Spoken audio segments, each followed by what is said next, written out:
utilizar la cinemática de cuerpo rígido, que es fundamental para poder introducir todos los conceptos acerca de control de robots móviles, su localización, etcétera. Sí, vamos a utilizar algunas ilustraciones que son del libro en el que nos vamos a basar primero, que es el de Robotics Vision and Control de Peter Cork. Lo pueden encontrar en ese enlace. Este cuadernillo se los voy a compartir a través de la plataforma Teams. Ustedes se supone que ya pudieron seguir las instrucciones y descargar un ejemplar de este libro en formato PDF a partir de la biblioteca digital de la Universidad de Guanajuato. ¿Sí? Entonces, a partir de allí acceden y deben poder revisar este libro. Más o menos habíamos platicado por escrito que revisaran el capítulo 2. Entonces, el capítulo 2 es todo lo que tiene que ver con la representación de estos movimientos en 2 y 3 dimensiones. Entonces vamos a comenzar con el concepto del marco de referencia. En inglés van a encontrarlo con ese nombre de Frame of Reference.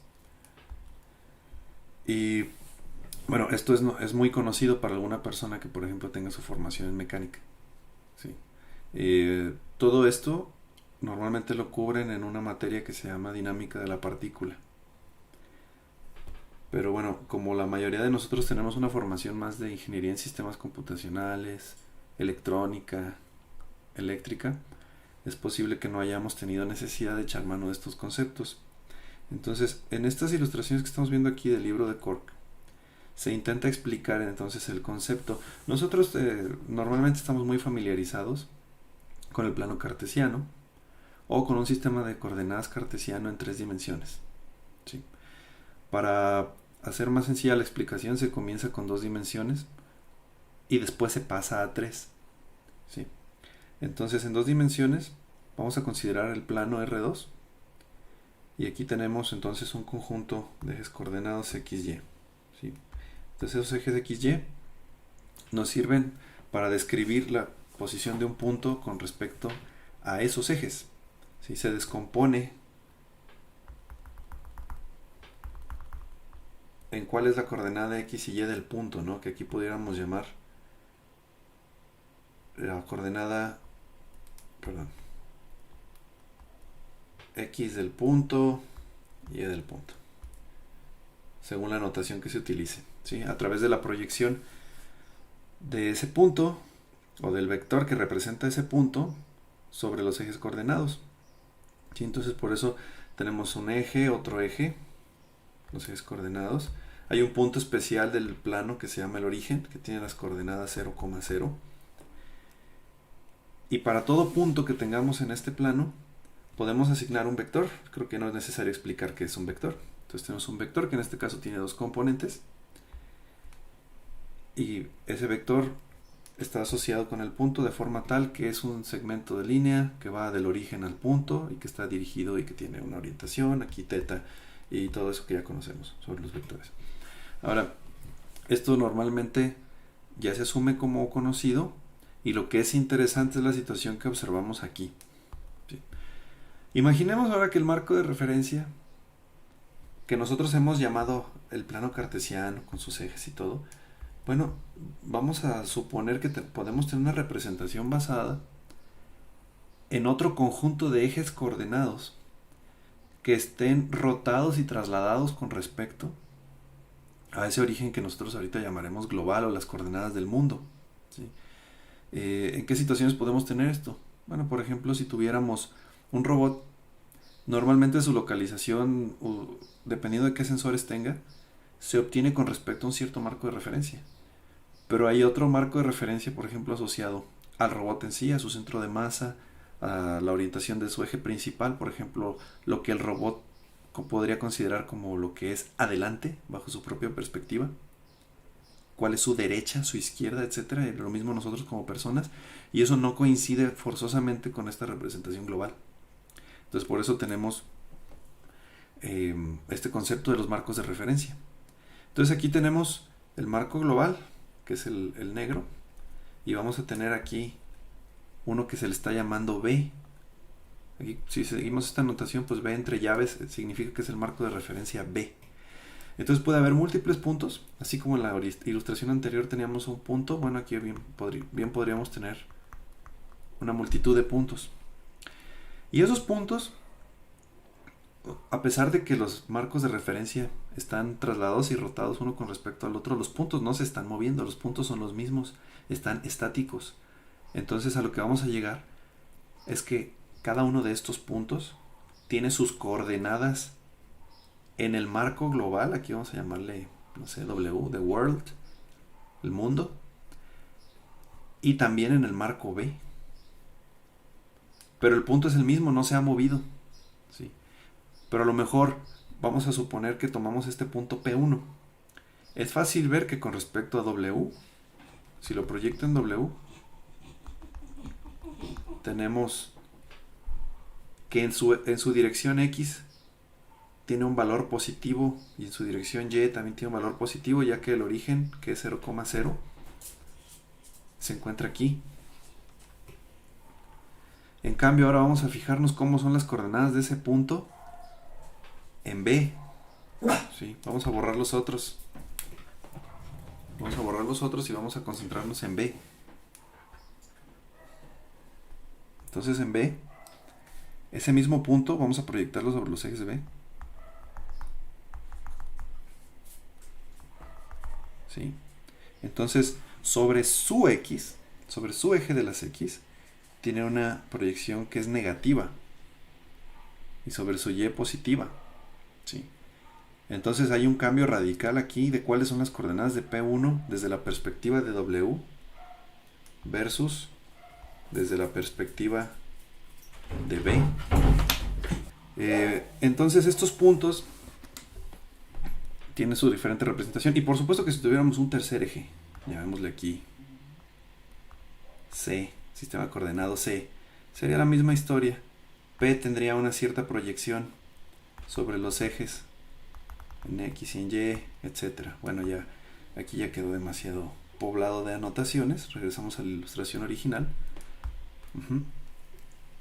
Y entonces creo que se puede entender cuál es este concepto de que a pesar de tener los puntos sin ningún cambio, completamente estáticos, vamos a tener diferentes representaciones para ellos en los diferentes sistemas o marcos de referencia. Antes de introducir cómo son estas transformaciones, vamos a hablar de que entonces existe una transformación, dada que si tenemos la representación de un punto en un marco de referencia, aplicamos dicha transformación y nos da la representación de ese punto en otro marco de referencia. ¿Sí? Aquí la notación le está llamando con la letra griega Ji o Xi. Entonces, este Ji nos está englobando cuál es la rotación, traslación, etcétera, los cambios necesarios que hacerle a las coordenadas de un punto para pasar de un marco de referencia al otro. Pero esto es sin mover el punto, sin afectar el punto, no le está haciendo nada al punto, solamente nos está dando su representación diferente, ¿sí? Entonces este Ji, normalmente por notación, si utilizamos ese símbolo, se pone un superíndice y un subíndice. ¿Sí? En este caso, esta sería la transformación de B a W, ¿sí? Donde W es el marco de referencia global o del mundo. Cabe aclarar que a veces, por economía de la notación, no se le pone una letra al mundo, sino se dice, ok, si omito ese índice, es que estoy hablando del marco de referencia global y ya no necesito ponerlo, ¿sí? Entonces se utiliza esa notación por un motivo muy conveniente, como vamos a ver. Los puntos entonces tienen sus diferentes, vamos a llamarle identidades, ¿no? Vamos a fijarnos en P1 aquí. Entonces P1 tiene una representación en el marco de referencia B y vamos a suponer que yo quisiera encontrar su representación con respecto al marco de referencia, no sé, C, ¿no? Que existiera otro llamado C.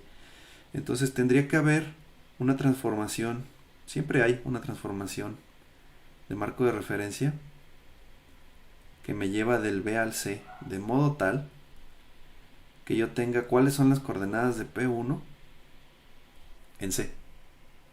Y entonces aquí se ve la conveniencia de utilizar esta notación porque no hay confusión. No puedo aplicar una transformación de manera equivocada, porque tienen que coincidir superíndice con subíndice. Si no, no se puede realizar la transformación. Y aquí pues hay una operación de aplicación de transformación. Bueno, entonces, esto es en cuanto a notación. Eso es aplicar la transformación, ¿sí? Entonces, esto que acabo de escribir aquí es equivalente a esto.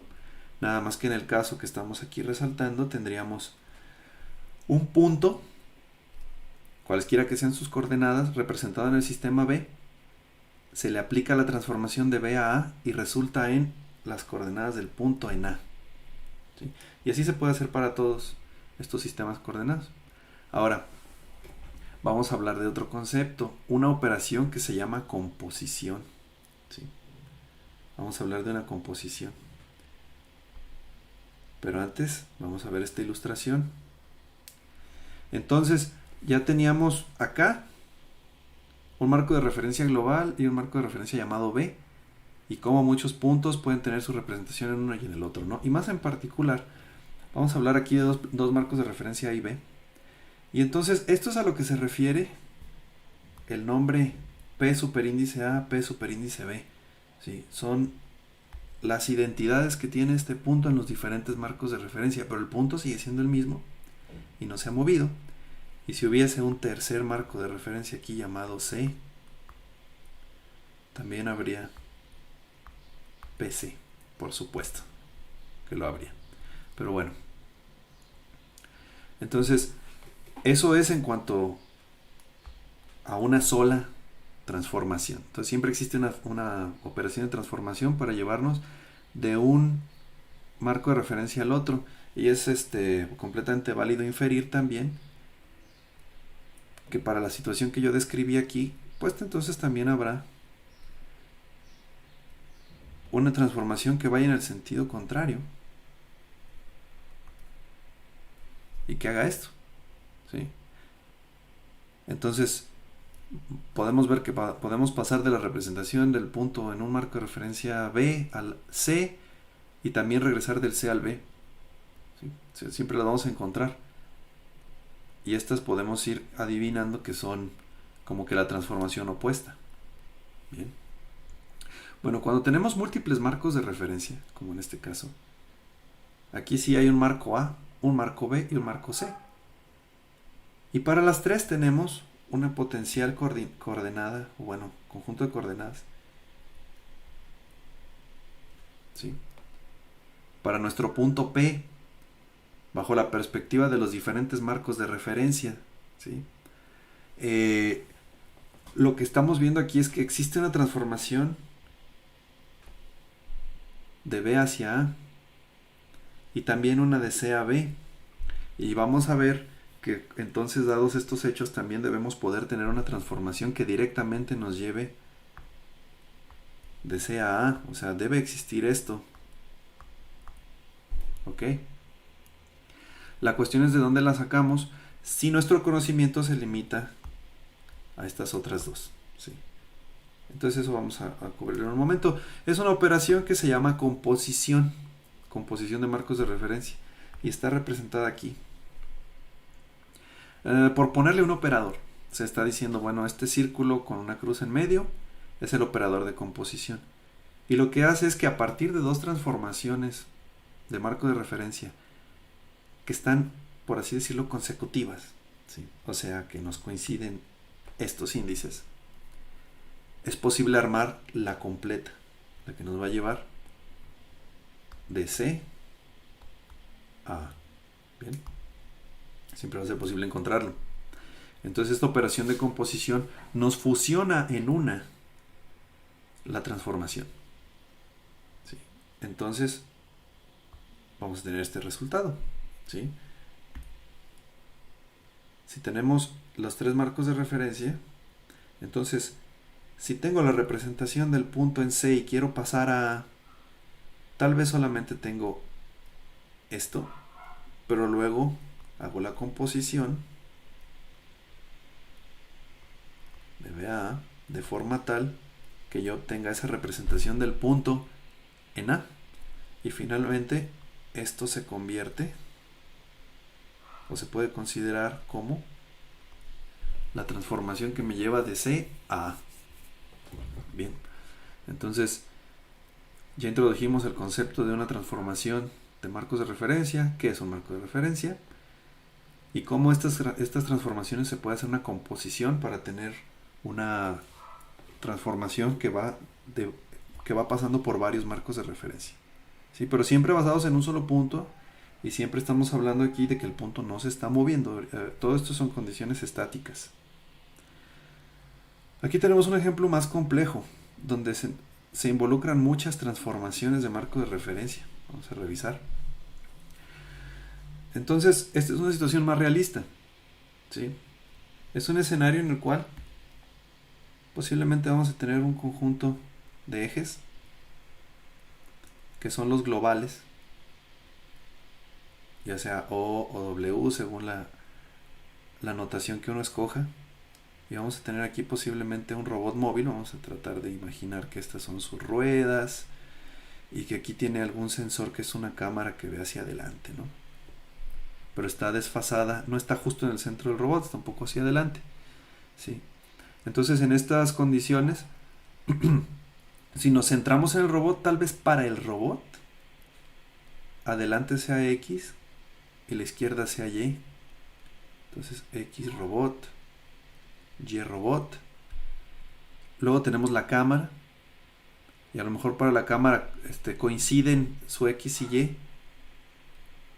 pero están uno delante del otro, ¿no? X cámara, Y cámara.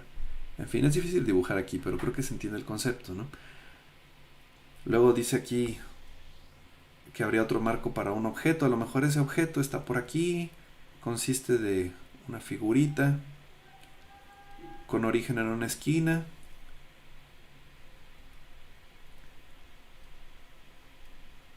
Y así son sus ejes cartesianos que están asociados.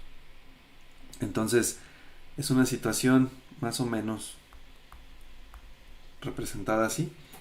Entonces tenemos el mundo, el marco de referencia que es nuestro origen, nuestra referencia global.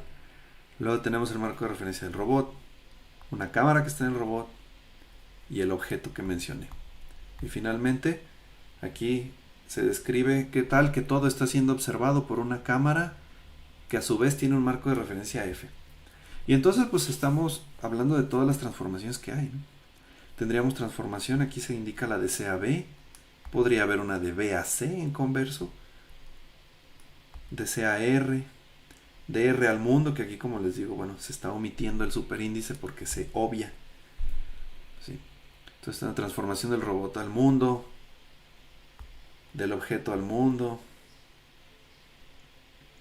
Bueno, aquí esta es una errata, esta debería ser B mayúscula.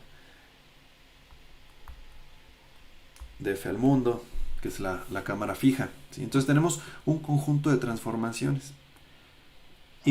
Y aquí en este ejemplo se menciona, bueno, ¿cuál sería una transformación que me lleva, por ejemplo, de B, o sea, del objeto, al mundo?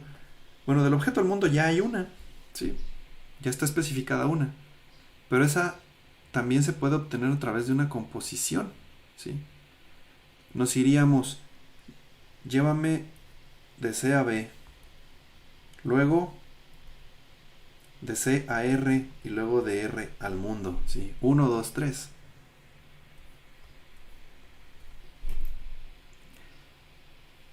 Ok. Hay otro camino. Ya primero por A y luego por B. Y esas son estas, ¿sí? Y son equivalentes en ambos casos a esto, ¿sí? Entonces, esa composición se puede hacer de varias formas, pero en todos los casos nos lleva del objeto al mundo, ¿sí? Lo estamos obteniendo a través de diferentes vías.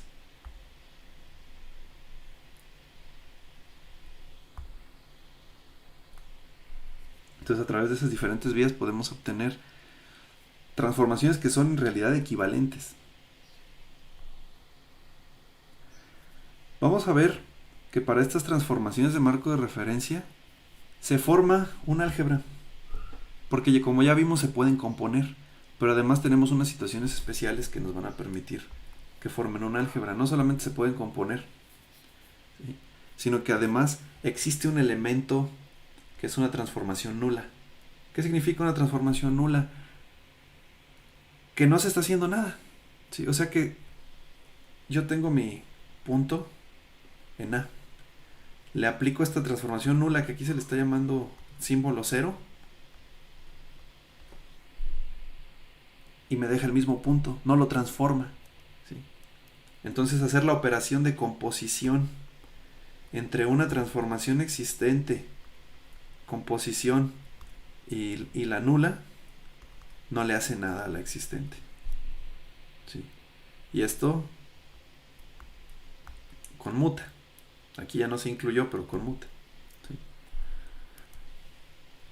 Para toda transformación existe una transformación inversa. Nosotros ya vimos, bueno, y si existió mi B a C, pues tal vez debiese existir una de C a B.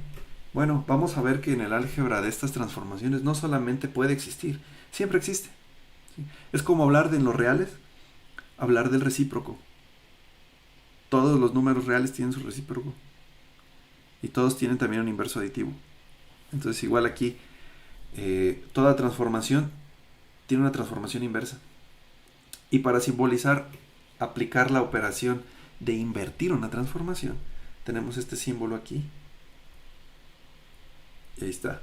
Si invierto mi transformación de B a C, obtengo la de C a B. Bien. La operación de inversión, por supuesto que a la transformación nula no le hace nada, ¿sí?, y nos deja igual. Y entonces claro que vamos a tener que si yo hago la composición de una transformación con su inversa, va a ser como no transformar. Porque es como decir, bueno, yo tengo un punto A, le hago la transformación, perdón, aquí mal símbolo, de A a B, aplico aquí la composición de B a A, y ¿qué obtengo al final? Fui de A a B, luego de B a A, me quedé exactamente igual, porque esto es lo mismo que esta inversión, ¿verdad? Entonces hacemos la analogía con el caso que ocurre acá. Muy bien. Bueno, creo que eso es fácil de entender hasta aquí. Ahora vamos a ver cómo le hacemos para representar esta transformación de marco de referencia en el caso de dos dimensiones, porque hasta ahora solamente se ha dicho cómo son estas transformaciones, qué implican, ¿sí?, cómo se pueden conjuntar, cómo puedo mezclarlas a través de la operación de composición para obtener transformaciones de diferentes marcos de referencia unos a los otros, ¿no? Bueno, vamos a hablar del caso especial de dos dimensiones, ¿sí? Entonces vamos a hacer el caso de dos dimensiones. Bueno, en este caso de las dos dimensiones, vamos a tener este diagrama auxiliar. Entonces en dos dimensiones se reduce el caso general a este. Hay un punto en el mundo. Se van a obtener sus coordenadas. Normalmente vamos a partir de las coordenadas están dadas en algún marco de referencia B, ¿verdad? Entonces va a tener sus coordenadas PB, que son de las que está hablando este vector, ¿sí? Va a tener por supuesto una componente X y una componente Y, pero bajo la perspectiva de B, que son las que puse aquí en rayita punteada, ¿sí? Y en general nos interesa conocer las coordenadas que va a tener ese punto, pero en otro marco, como por ejemplo este A, ¿sí? O sea, vamos a querer ver al final quiénes son estas intersecciones con los ejes XA y XB. Eso es lo que queremos obtener, pero normalmente la información que se nos da está basada en los ejes de otro marco de referencia, y la operación que estamos buscando es cómo le hago para representar un punto que yo ya conozco sus coordenadas en B en A. Bueno, pues tengo que entonces conocer quién es esta, ¿sí? ¿Quién es esa transformación? Y vamos a ver cómo se calcula para el caso especial de 2 dimensiones, que es el más fácil de analizar. Bien. Bueno, tratarlo de manera general es un poco más complicado que partir el problema en 2 partes que son más simples. Vamos a observar que entonces los orígenes de los 2 marcos de referencia están relacionados por un vector que aquí se le está llamando t minúscula. Eso es nada más cuánto desplazamiento sobre las x a y la y a hay que hacer para llegar a B. Y aparte podemos considerar que existe una diferencia en ángulos, existe una rotación. Sí, existe una rotación porque puede estar rotado de manera arbitraria un marco de referencia con respecto al otro. Vamos a considerar el marco al que queremos trasladar todo, o en el que queremos expresar todo, nuestro A, vamos a considerarlo como que es nuestra referencia. Entonces, para nosotros, a lo mejor A con respecto a otro marco de referencia, C, por ejemplo, tiene una rotación y tiene una traslación. Pero como nos estamos enfocando en A, vamos a suponer que para propósitos prácticos, A es aquel marco de referencia que no está rotado ni 1 grado y que no está trasladado ninguna unidad en X o Y. ¿Sí? Es nuestra referencia. Entonces nos vamos a preocupar cómo es B con respecto a A. Bien. Entonces, resulta ser que podemos considerar de manera completamente separada a B y A en cuanto a traslación y a rotación. O sea, podemos tomar primero la rotación, ver cómo lidiar con ella y después introducimos la traslación. Entonces, eso se está haciendo aquí a través de la introducción de un marco de referencia auxiliar. Entonces, este marco de referencia auxiliar se le está llamando V. ¿Sí? Si comparamos las 2 ilustraciones, las vamos a poner aquí lado a lado.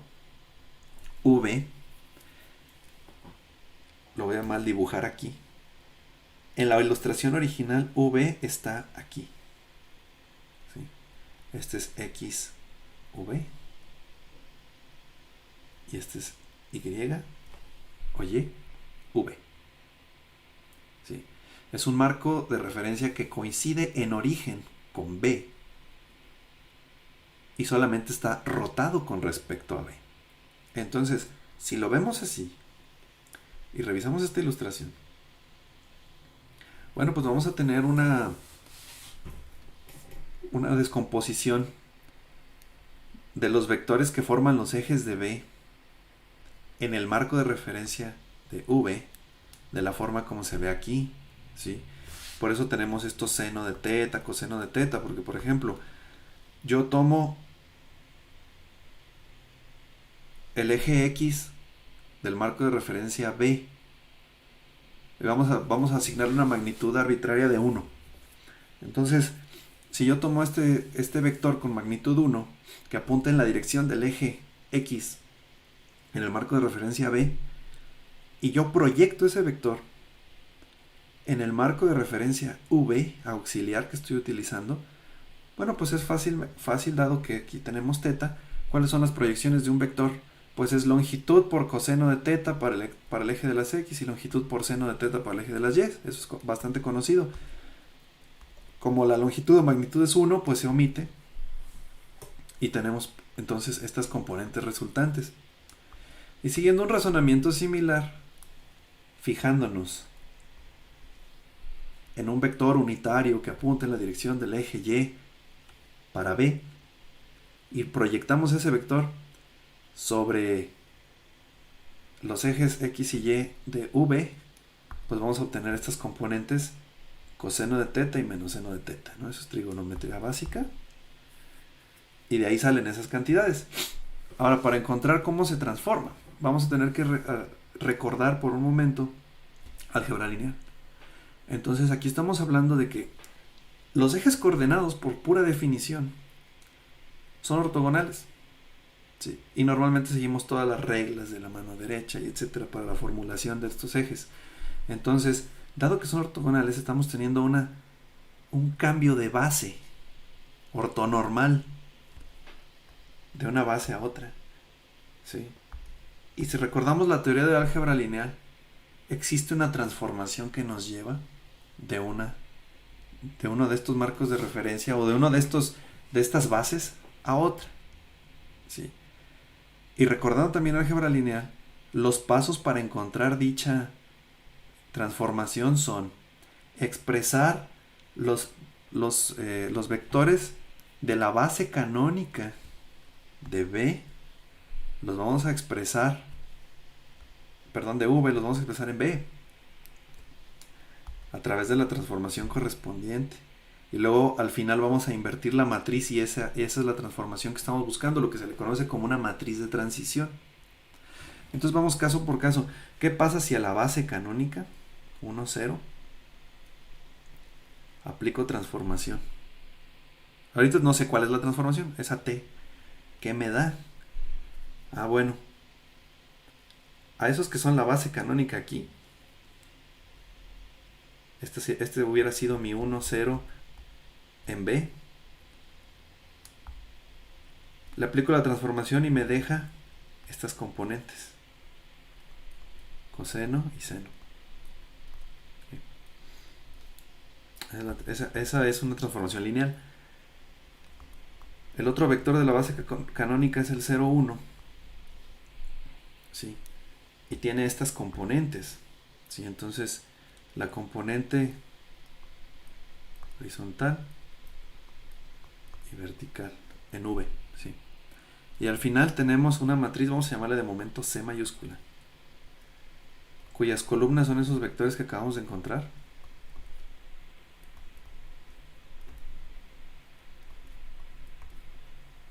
Ajá. Y la matriz de transición que me va a llevar, ahora sí,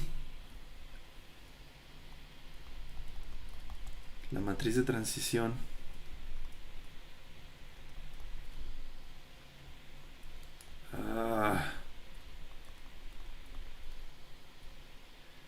que me lleva del marco de referencia B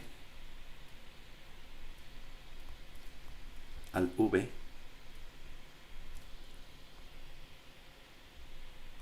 es C inversa. ¿Sí? Eso es teoría de álgebra lineal. Y esa C inversa, vamos a notar que va a ser muy sencillo obtenerla, porque la matriz C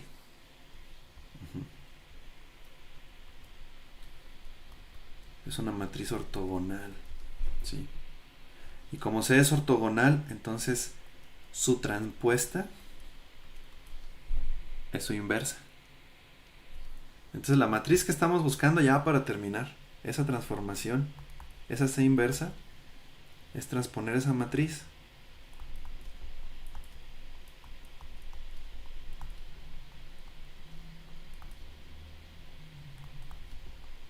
muy bien. Esa es la matriz.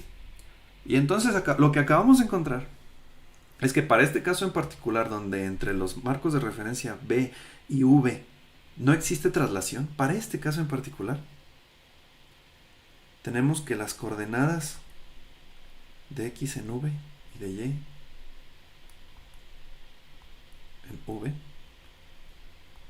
vistas así como un vector, son la multiplicación de esta matriz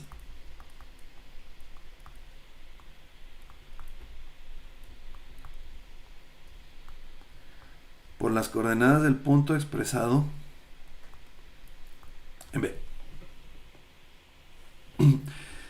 Entonces hasta ahí ya tenemos cómo es esta transformación cuando es puramente una rotación. ¿Qué falta? Pues introducir a T, a esta traslación.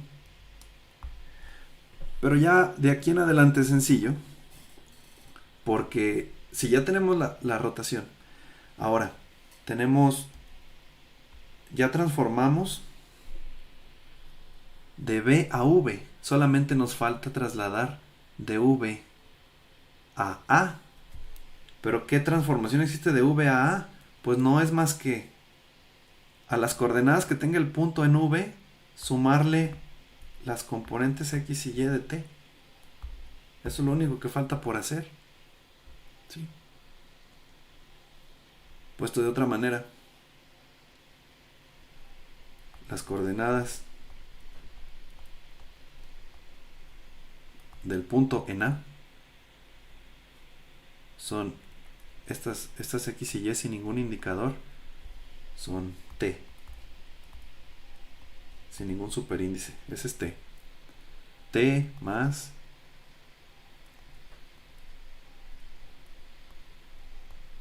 ok. Bueno, entonces ya podríamos decir que estamos cerca. ¿Sí? Entonces, ¿quién es X, V y Y, V? Pues claro, la expresión completa es todo esto que hemos encontrado anteriormente. La rotación que multiplica a las coordenadas con respecto al marco de referencia B, y luego se suma T o se suman las componentes de T. ¿Sí? Entonces, este es el resultado de interés para nosotros. Eso ya es la transformación completa. ¿Sí? La transformación completa de las coordenadas de un punto que solamente sabíamos dónde estaba con respecto a B.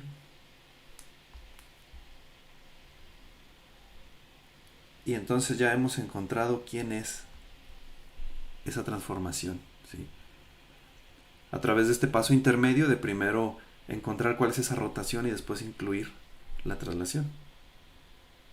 Bien, hasta aquí hemos encontrado esto. Pero, ¿cómo se relaciona esa transformación en dos dimensiones con todo lo que vimos acerca de las transformaciones lineales y que tiene que existir una inversa, que tiene que haber una operación de composición y que tiene que haber una operación donde simplemente se le aplique a modo de una especie de producto la transformación a las coordenadas del punto? ¿Sí?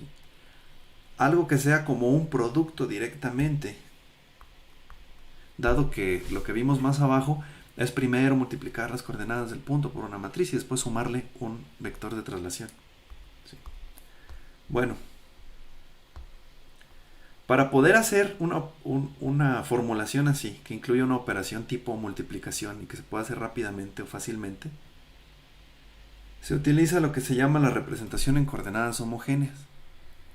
Esta representación en coordenadas homogéneas lo que hace es agregarle una coordenada extra a los puntos que no contiene información. ¿Sí? Entonces, originalmente podemos tener un punto con estas coordenadas, ¿no?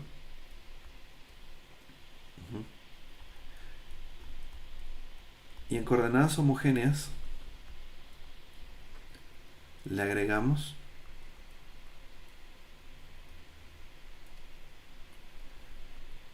una tercera entrada al vector que no da información porque siempre vale 1. ¿Sí? Esta representación en coordenadas homogéneas tiene una propiedad curiosa, interesante, que dice que ese punto y todos sus múltiplos, o sea, si yo propongo otra representación donde a ese vector la multiplico por un escalar,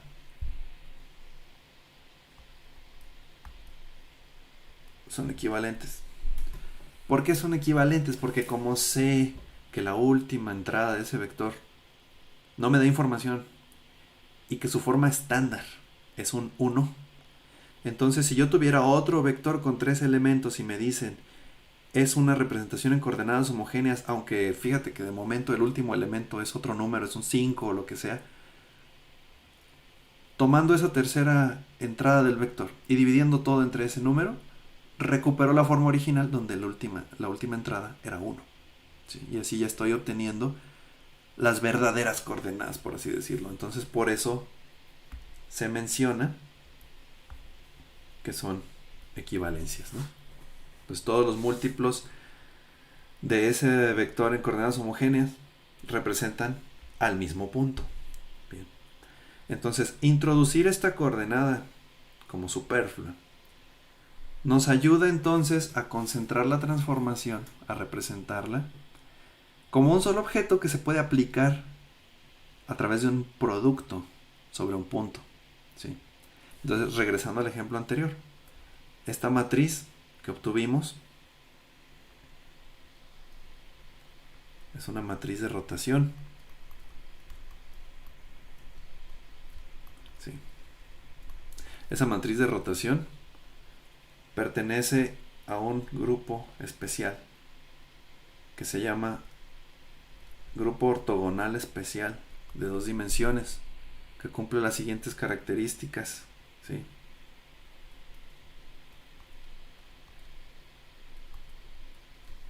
Su inversa es su transpuesta. Su determinante es 1. Y de hecho, para no hacer confusión, porque luego Q se refiere a una matriz ortogonal, vamos a llamarle R de una vez. ¿Sí? Es 1 positivo, haciendo el énfasis, ¿verdad? Más 1, porque hay otra clase de matrices que también cumplen la primera propiedad, pero que tienen determinante de -1, y esas se conocen como reflexiones y no aplican para las transformaciones que estamos proponiendo en este momento. No respetan varias cosas. Bueno, entonces tenemos este determinante de +1. Y bueno, yo ya mencioné que es ortogonal. Entonces las columnas tienen magnitud 1 y son ortogonales entre sí. Bien. Entonces esta matriz tiene estas propiedades. Matriz de rotación. Y es de 2 por 2. Y a pesar de que es de 2 por 2, solamente tiene un grado de libertad. Porque debido a las restricciones que acabo de mencionar, pues en realidad solo depende de un parámetro. Y en la forma en la que la estamos mostrando aquí es fácil ver que si tiene esta forma fija, coseno de un parámetro, seno de parámetro, menos seno de parámetro, coseno de parámetro, el único parámetro es teta. La forma ya es fija. Entonces, a pesar de que tiene 4 elementos la matriz, solamente tiene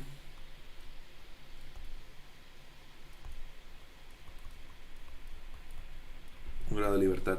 Sí. Solamente se puede jugar con un parámetro y todo lo demás está fijo en esa matriz. Y bueno, coincide con que una rotación en el plano pues está definida nada más por un ángulo. Muy bien.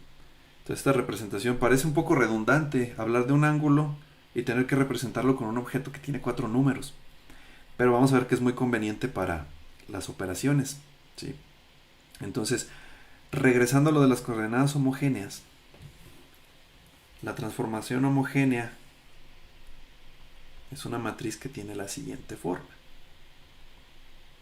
En este caso, para las 2 dimensiones, para el plano.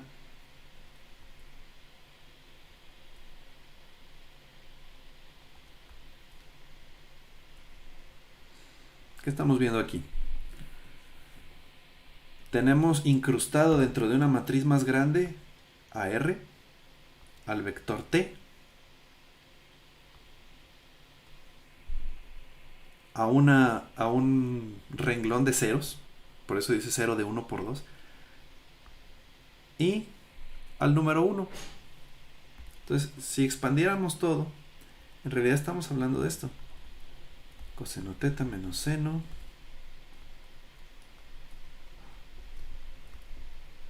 Seno coseno. La componente x del vector t. La componente y del vector t. Número 0, número 0, número 1. ¿Sí? Entonces, esa es la matriz de transformación que nos representa. ¿Sí? Entonces, si por ejemplo tenemos la rotación que me lleva de B a A, la traslación que me lleva de B hacia A, el vector de 2 ceros que necesito y el número 1, esto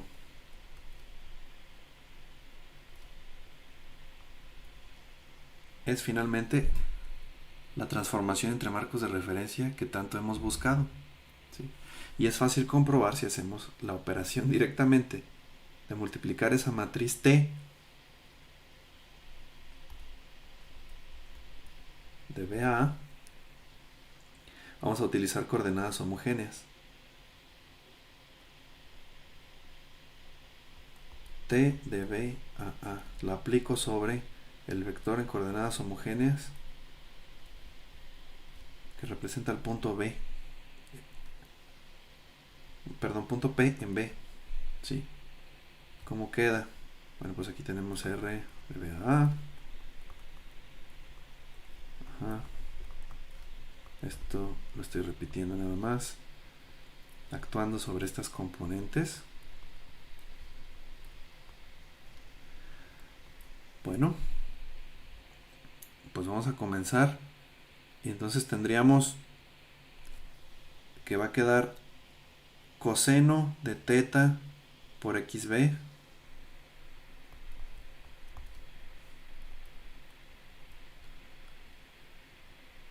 más seno de teta por yb más x.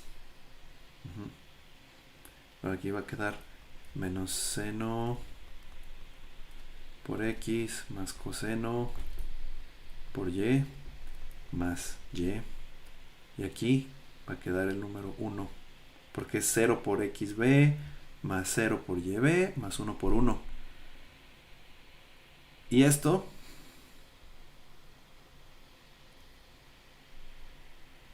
hagamos la comparación y vemos que fuera de tener ese resultado extra, que no nos es muy útil, de decir que 1 es igual a 1, todo lo demás se ajusta a que las coordenadas de x, a y a fueron calculadas correctamente, ¿sí? Entonces pasé de las coordenadas homogéneas del punto PB a las coordenadas homogéneas del punto PA, ¿sí? Y esta forma pues nos ayuda porque también se presta para hacer la operación de composición. Entonces podemos hacer la operación de composición multiplicando juntas dos matrices, ¿sí? De forma tal que, por ejemplo, la transformación de BA también se pueda formar a partir de esto, donde las dos matrices del lado derecho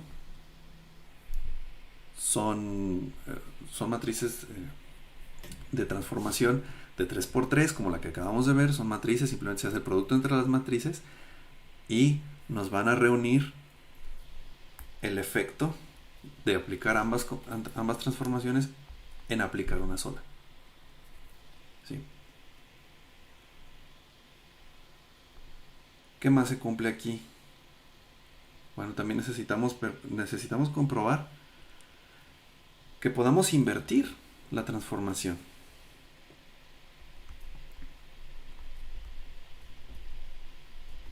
Ya que el álgebra que vimos de las transformaciones nos exige que exista una inversa. Entonces decimos la transformación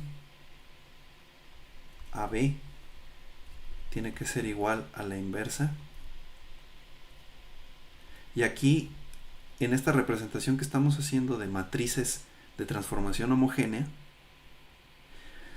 se cumple que hacer la operación de invertir la matriz, tal como se conoce en álgebra lineal, invierte la transformación, ¿sí? Entonces, estaríamos diciendo, bueno, vamos a tener entonces que invertir esto, ¿sí? Entonces, esta es la matriz de la que partimos, ¿sí?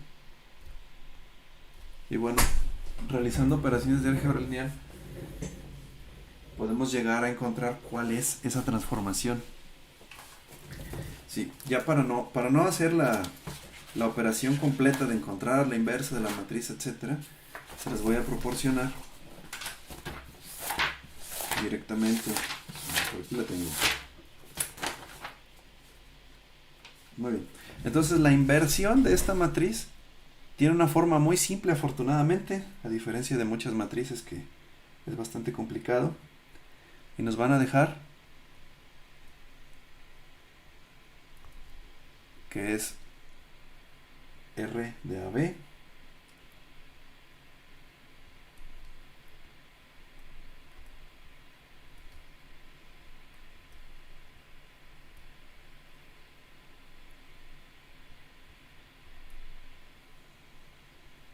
y aquí se conserva la forma,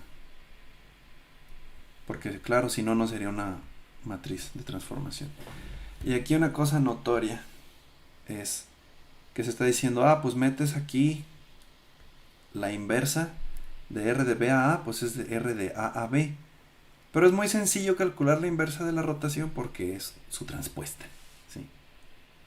Entonces simplemente es meter su transpuesta o reescribiéndolo utilizando las transpuestas. Sí.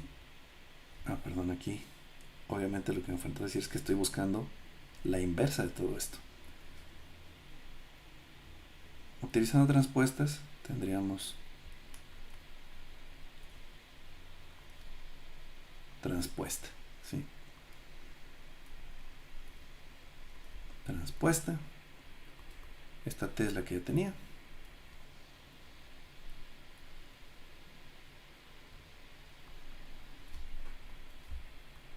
Muy bien. Entonces, esa es la transformación inversa. Entonces, es muy sencillo invertir estas matrices, ¿sí? Porque todo lo que involucran es cambiar un signo, multiplicar por una transpuesta y obtener una transpuesta. Y pues esas son operaciones muy simples que no requieren mayor dificultad, ¿sí? Entonces, nada más para dejarles la nota hecha. Entonces, esto quiere decir que la composición de las transformaciones BC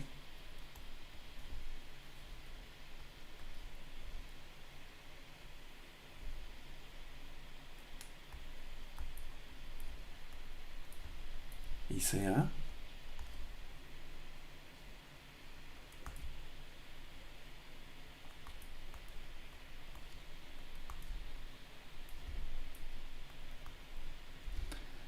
es entonces ni más ni menos que el producto matricial.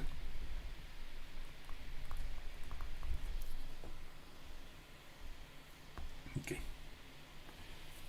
Entonces, al menos para el caso de dos dimensiones, ya tenemos cómo son las transformaciones.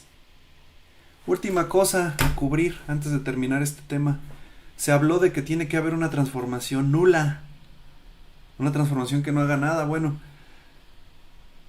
¿cuál es una rotación de 0 grados en forma de matriz? Bueno,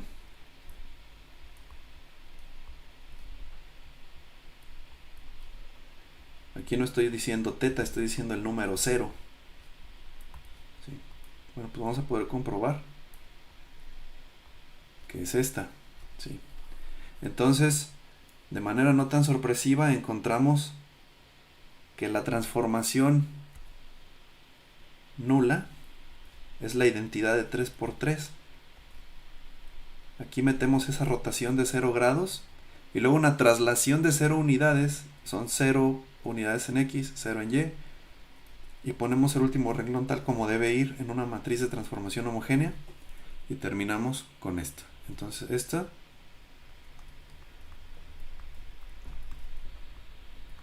transformación nula, ¿sí? Las matrices que tienen esta forma particular de la transformación se llaman SE2 el conjunto. Es el grupo euclidiano especial de dimensión 2. Y así lo vamos a estar manejando. Así como vimos anteriormente, las de rotación son el grupo ortogonal especial de dimensión 2. Este es el grupo euclidiano especial de dimensión 2. Sí. Bueno. Y aquí por último, no es para cubrir nada, esta ilustración la utilizaremos más adelante, pero aquí podríamos ver cómo se relaciona esto de los marcos de referencia con robótica móvil. Casi siempre se tiene entonces un marco global. o marco inercial también, porque está fijo.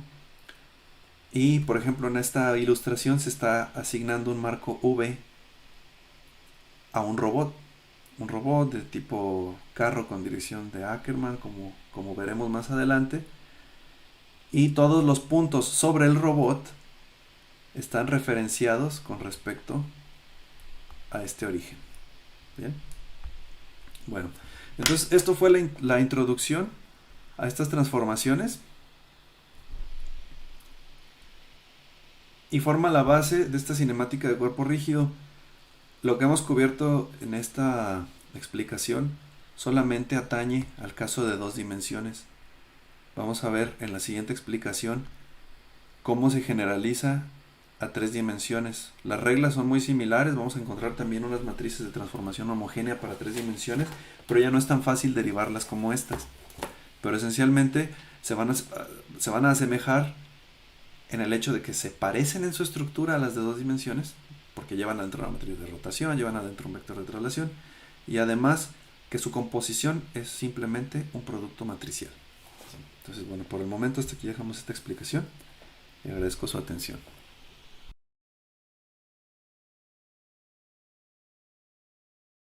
Bien, entonces ahora vamos a discutir qué involucra el paso de 2 a 3 dimensiones. Entonces, como mencionaba, las 2 dimensiones lo pudimos analizar un poco más a detalle. ¿Sí? Las 3 dimensiones vamos a necesitar tomar en cuenta una representación más compleja para la rotación. Sin embargo, la traslación se resuelve agregando una dimensión más correspondiente pues al eje que introducimos. ¿Sí? Entonces aquí tenemos en esta gráfica, podemos observar cómo en un ejemplo levantado a 3 dimensiones ya tendríamos estos ejes, el A original, otro sistema B, y otra vez tenemos un punto y tenemos un vector que representa a ese punto bajo el marco de referencia A y el marco de referencia B, ¿no? Son lo que tenemos aquí de nombre. Bien, entonces el punto P ahora pues se representará con 3 coordenadas, ¿no? Entonces estaríamos hablando de que PA, bueno, pues tendría sus 3 componentes, ¿no? Tendría sus 3 componentes porque ahora hay que representar la posición en 3 ejes cartesianos. Y lo mismo va a pasar con el punto para B, y lo único que va a cambiar ahí pues es B, ¿sí? Y otra vez vamos a entrar en el problema de, bueno, teniendo una de las representaciones, por ejemplo, el punto P representado bajo la óptica del marco de referencia B, ¿cómo pasamos a ese mismo punto representarlo en el marco de referencia A si conocemos la relación que hay entre los marcos de referencia? Entonces ahora la relación entre ambas cosas es también una rotación y una traslación. Hablemos primero de la traslación porque es lo fácil. La traslación es cuánto están desplazados los orígenes de los marcos de referencia. Y este vector que estoy aquí marcando, pues simplemente es un vector de 3 componentes. ¿Sí?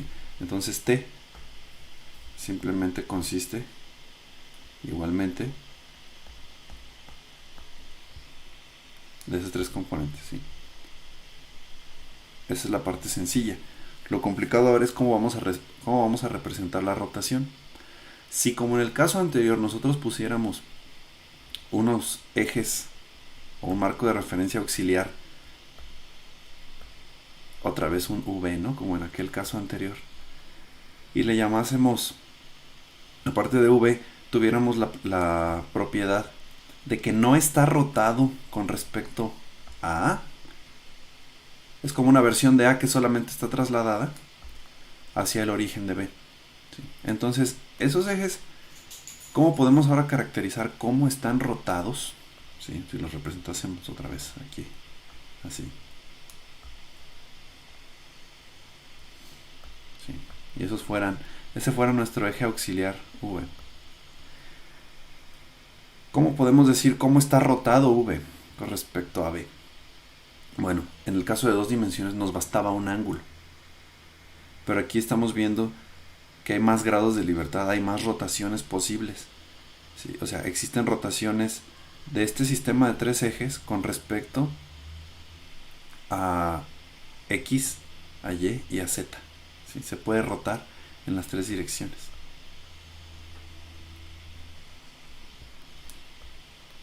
Muy bien. Entonces, para poder representar esta relación, la única manera, vamos a decirlo así, completa de representar una rotación en tres dimensiones es a través de matrices de rotación. Pero las matrices de rotación, dependiendo con respecto a cuál de los tres ejes son, por ejemplo, si hablamos del X, el Y o Z, pero del X, bueno, tiene una forma muy particular. Finalmente ahora los vectores que se están rotando son de tres componentes, o sea que bajo la operación de multiplicación, por ejemplo, Rx rotaría a un vector de tres componentes ficticio que estamos poniendo aquí. Ese vector x, y, z, si se le multiplica por la izquierda por la rotación, lo rota, ¿sí? Entonces la rotación es este vector. Y observamos que tiene esta forma, entonces tiene 1 y ceros en una de las filas y una de las columnas, y las demás se parecen bastante a lo que nosotros ya conocíamos como una rotación en dos dimensiones, ¿sí? Pero entonces tenemos una cantidad de rotación sobre el eje X, una cantidad de rotación sobre el eje Y y una cantidad de rotación sobre el último de los ejes, o el Z, ¿sí? Entonces vemos que dependiendo de si es sobre el primero, segundo, tercero de estos ejes, es donde se colocan estas combinaciones de unos y ceros, ¿sí? Y fuera de esas combinaciones de unos y ceros, siempre tenemos cosenos, senos, ¿no? Cosenos, senos. Y nada más en un caso tenemos un cambio de dónde estaría el signo negativo, ¿sí? Pero bueno, estas son fórmulas que están ampliamente disponibles, que se pueden consultar en cualquier texto de geometría, por ejemplo. Y entonces, como se puede adivinar, dado que cualquier rotación va a estar compuesta de tres rotaciones, ya sea sobre X, sobre Y o sobre Z, aunque alguna de ellas sea cero, bueno, pues entonces bajo esa secuencia la rotación completa tendría que ser, bajo una operación de composición, la operación completa tendría que ser producto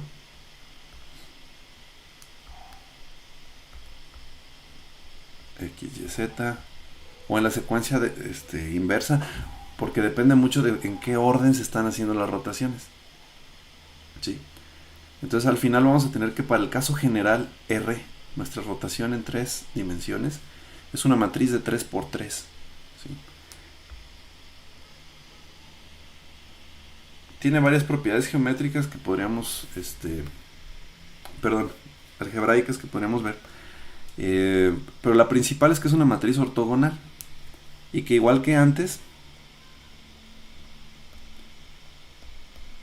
vamos a tener que esto se cumple, ¿sí? Su transpuesta es su inversa, igual que en el caso de dos dimensiones. Eso al menos se conserva, ¿sí? Y también, al ser ortogonal, pues las columnas tienen magnitud 1 y son ortogonales entre sí. Existen otras representaciones para la rotación, ¿sí? En un momento volvemos a ellas. Hablando todavía de las rotaciones, van a ser útiles porque entonces, si volvemos a lo que ya conocíamos antes, vamos a regresar, saliéndonos de esta presentación un momento, vamos a regresarnos a este cuadernillo. Entonces, la transformación entre marcos de referencia, también en este caso que es de tres dimensiones, vamos a aprovechar que se puede hacer muy similar. Entonces, ya dijimos que hay un vector que contiene la traslación para llevarnos del origen de uno de los sistemas al otro. Y lo que falta es la rotación, ¿sí? Ya vimos cómo se calcula, ¿okay? Que es a partir de diferentes rotaciones con respecto a los tres ejes X, Y y Z. Una vez conocida la rotación, ahorita no estamos resolviendo el problema de cómo obtengo la rotación, ¿sí? Pero vamos a suponer que conocemos la rotación, ¿sí? O que se nos dice, bueno, la rotación surge a partir de rotar un poco tantos grados sobre X, tantos grados sobre Y, tantos sobre Z. Podríamos entonces construir la matriz de rotación con el método ya mencionado. Entonces esta matriz de rotación, si tenemos ahora sí el punto, sus coordenadas en el marco de referencia B, para pasar a A, primero multiplicamos por la matriz de rotación y después sumamos, ya por último, la traslación. Entonces en este sentido es bastante similar a lo que se había hecho en 2 dimensiones, ¿sí? Y también se va a prestar a que tendremos una representación en coordenadas homogéneas, nada más que para las coordenadas homogéneas en 3 dimensiones, otra vez tendríamos que P en coordenadas homogéneas tendría su X, su Y, su Z y por último 1. Y aplica lo mismo que se había explicado anteriormente, de que todos los múltiplos escalares de este vector representan al mismo punto, porque siempre se puede dividir entre la constante correcta para obtener aquí 1. Entonces, otra vez estamos teniendo las coordenadas, digamos, originales y este 1 adicional.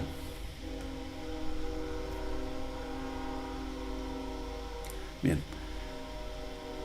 Entonces, vamos entonces también a tener que la transformación homogénea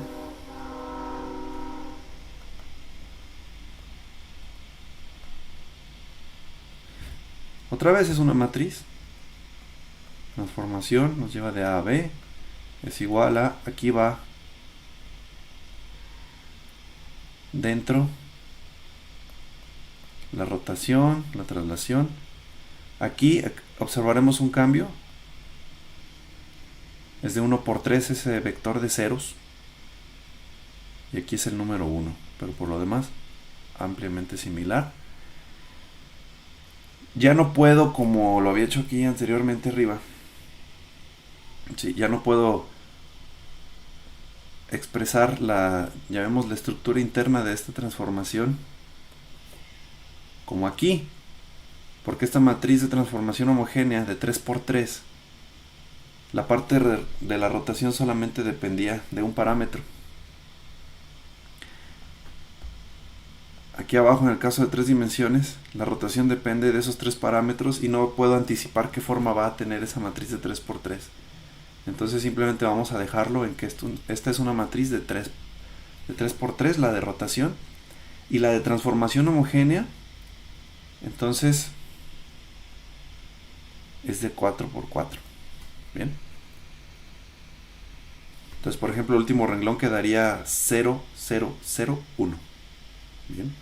Y el vector de traslación, como ahora es de 3 componentes, bueno, pues le daría una altura a ese vector de 3 elementos. Como la matriz de rotación es de 3 por 3, bueno, pues coincide todo bien para que esta matriz sea de 4 por 4, ¿no? 4 filas, 4 columnas. Listo. Y todo lo demás que hemos visto aplica hasta el momento. Incluso la inversión. ¿Sí? Si tenemos una transformación y para obtener su inversa, ¿sí?,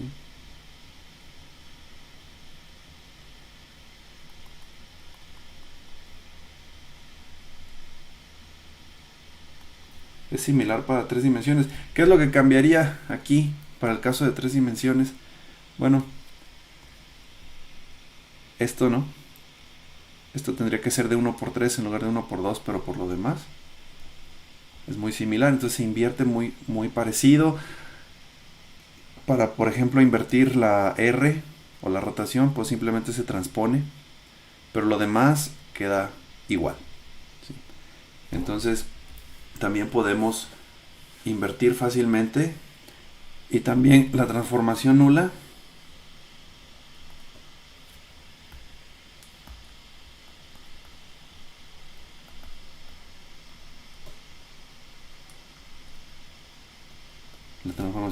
pues es una matriz identidad de 4 por 4, ¿sí? por las mismas razones que antes. Porque una matriz de rotación en 3 dimensiones que corresponde a no rotar va a tener solamente unos y ceros dentro, va a ser una matriz de identidad. Esto es fácil verificarlo aquí. ¿Sí? En los 3 casos, si el ángulo vale 0, las matrices se convierten en identidades. Bien. Entonces esa es la forma de rotar aquí. Vamos a mencionar ahora sí, ya que vimos que para el caso de 3 dimensiones se generaliza bien, que esas matrices de transformación de 4×4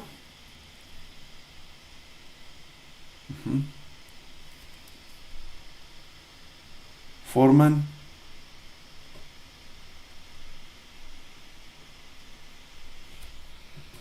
el grupo euclidiano especial de 3 dimensiones. Sí.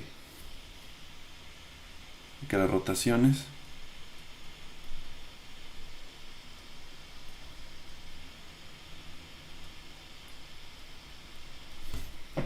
son el grupo ortogonal especial de 3 dimensiones.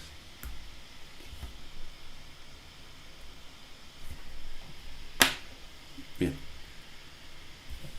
La matriz de rotación no es el único formalismo que se utiliza en 3 dimensiones.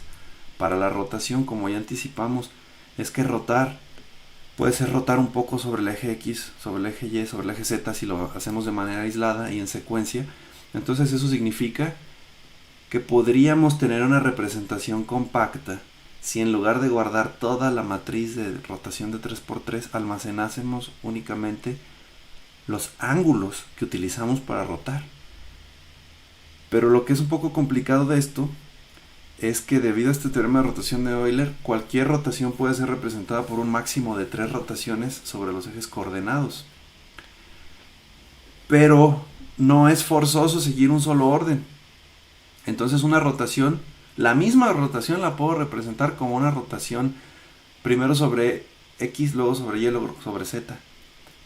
O en otra representación podría yo optar por primero rotar sobre X, luego primero sobre Z, después sobre X, para el último sobre Y.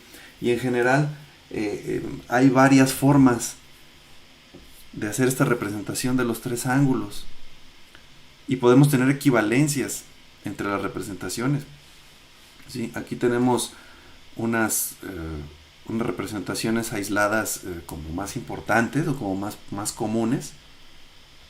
¿Sí? Especialmente estas dos.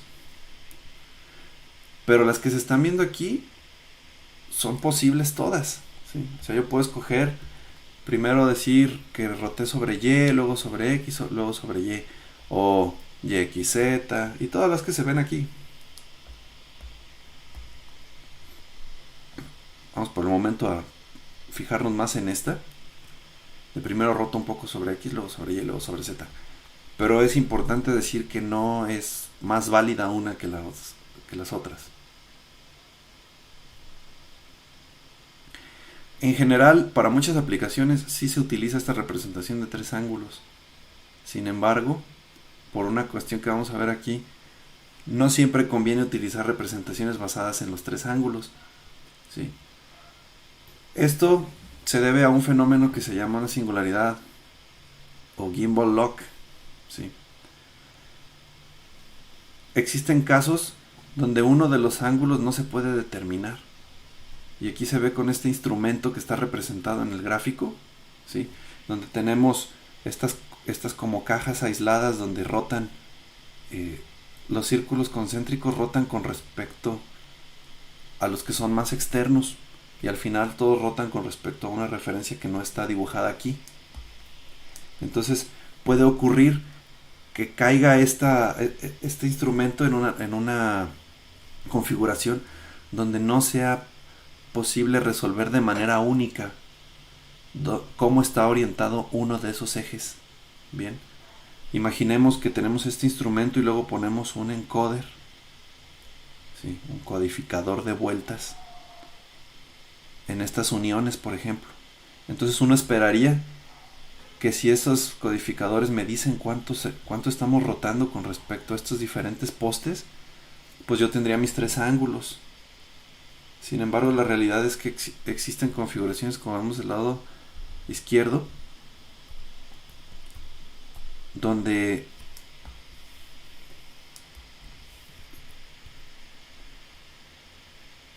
se puede tener un número infinito de soluciones acerca de cómo es que está rotado. Bueno, es que ya cuando se bloqueó como en la configuración de la izquierda, bueno, tenemos que están girando al unísono estos dos pivotes, ¿sí?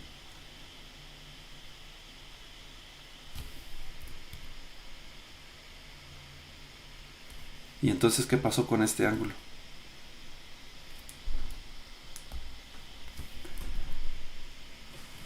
Bueno, otra representación, ya habiendo hablado de cuáles son los problemas para la representación de tres ángulos y por qué en algunas aplicaciones no se utiliza, no quiere decir que no se deban usar. Por ejemplo, en aeronáutica,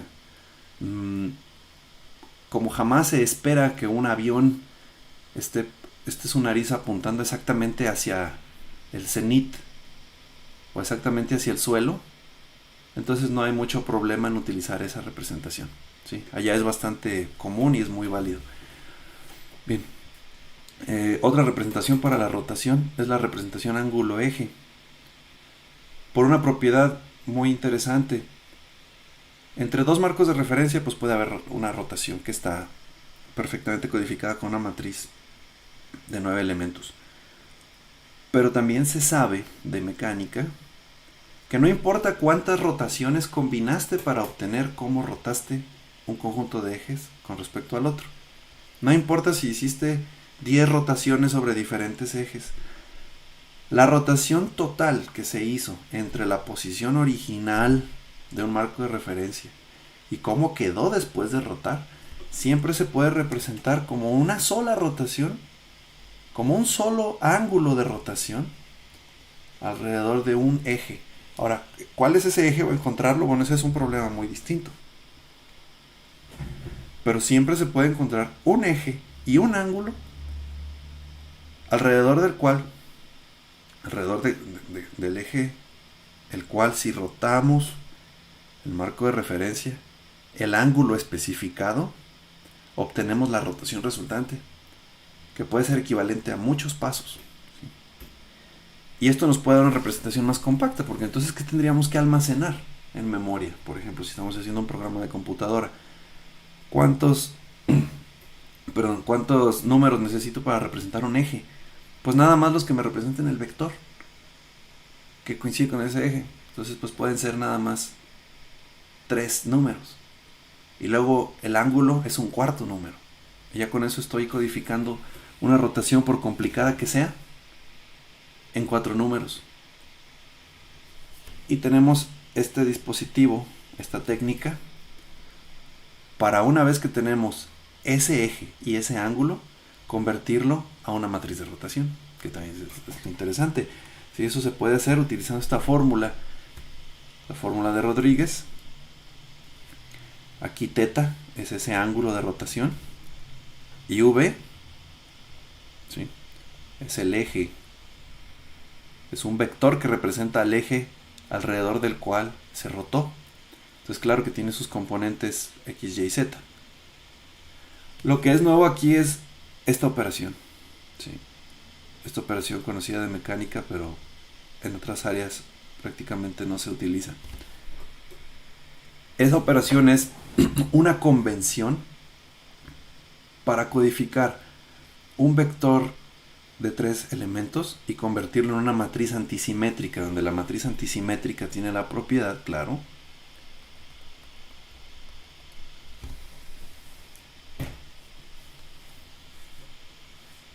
de que transponerla te da el negativo. Y bueno, y es de esperarse entonces que ¿qué va a pasar si se suman la matriz y su transpuesta? No, pues da 0. Bueno, entonces esta forma de transformar es a través de esta operación SV, ¿sí? Es el único ingrediente posiblemente desconocido para quien no lo había visto antes de esta lección. Y aquí tenemos en qué forma se hace esa transformación. Sí. Entonces, haciendo esa operación, obtenemos una matriz antisimétrica, se multiplica por el seno del ángulo en esta operación que se está mostrando, y es una matriz de identidad de 3 por 3, y al evaluar completa esta expresión obtendremos una matriz R, una matriz de rotación completamente válida. Existe una representación más, otro formalismo para las rotaciones, que son los cuaterniones unitarios. Los cuaterniones son un conjunto que también es llamado los números hipercomplejos, donde, bueno, se extiende el concepto de número complejo. El número complejo, como se sabe, pues tiene una componente real y una componente imaginaria, ¿no? A más BI o BJ. Este conjunto expande al conjunto de los reales y nos da ya un plano complejo en lugar de una línea real. Y es una extensión en el sentido de que todo número real, pues podríamos decir que van incrustados en los complejos al ser números cuya componente compleja vale 0. Y listo. Bueno, aquí en los hipercomplejos, si tenemos números que tienen 4 componentes, una es real y las otras 3 son complejas. Pero estos complejos no son exactamente el mismo que conocíamos antes de introducir los hipercomplejos. Antes hablábamos de que I para nosotros era, pues es que I es aquel número que elevado al cuadrado da menos 1. ¿Sí? Bueno, aquí para los hipercomplejos, I, J y K son números diferentes. ¿Sí? No hay igualdad entre ellos.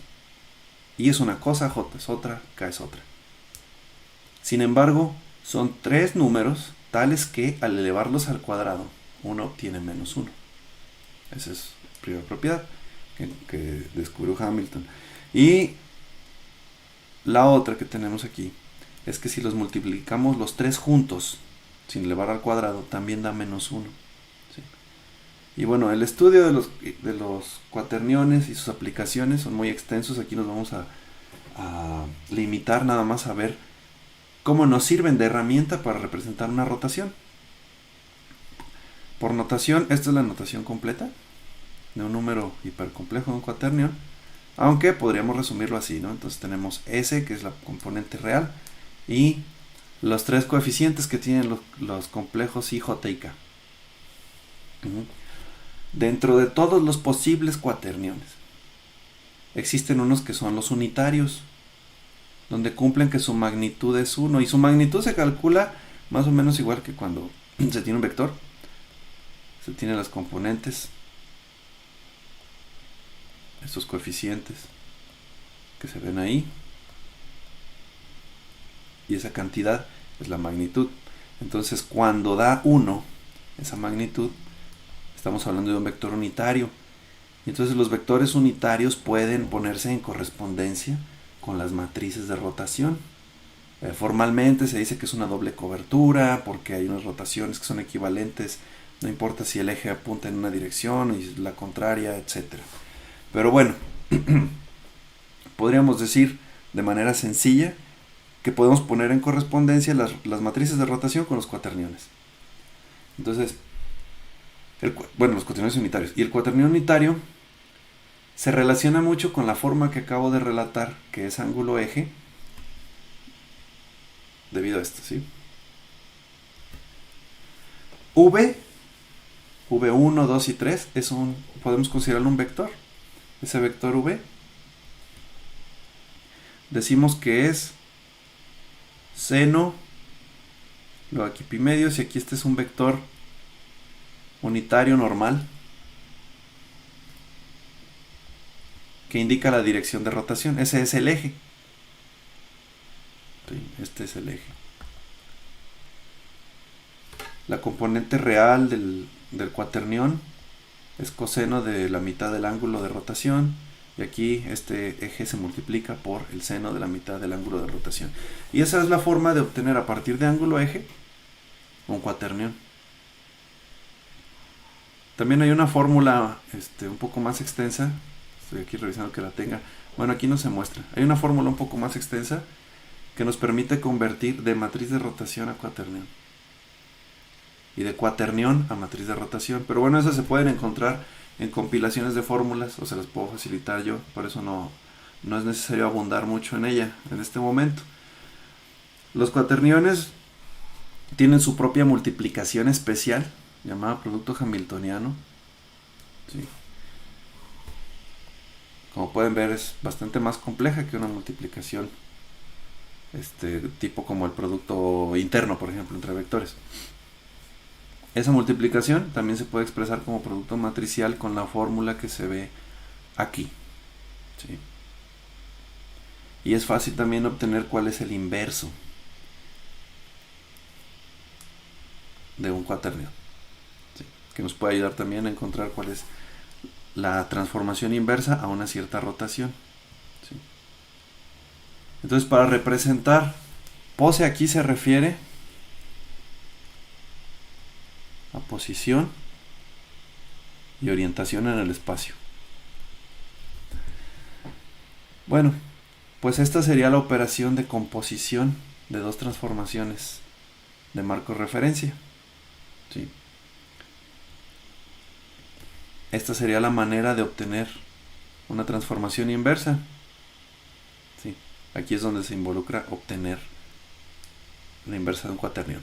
¿Sí? Entonces dado que la pose la posición y orientación se representa con un cuaternión y una traslación, bueno, pues entonces así queda el par. Hay que aplicar una rotación a esa traslación y hay que invertir la rotación, y eso nos obtiene la negación o inversión de la transformación.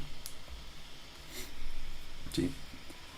Y entonces, para hacer este cambio de marco de referencia, que es lo que más nos ha preocupado, tenemos estas operaciones. Quiero pasar del y al x. Mi transformación de y a x es, bueno, aplicamos el cuaternión a través del producto correcto sobre el punto y luego se le suma cuál es la traslación. Bien. Entonces, con esto concluimos por el momento la discusión acerca de rotación.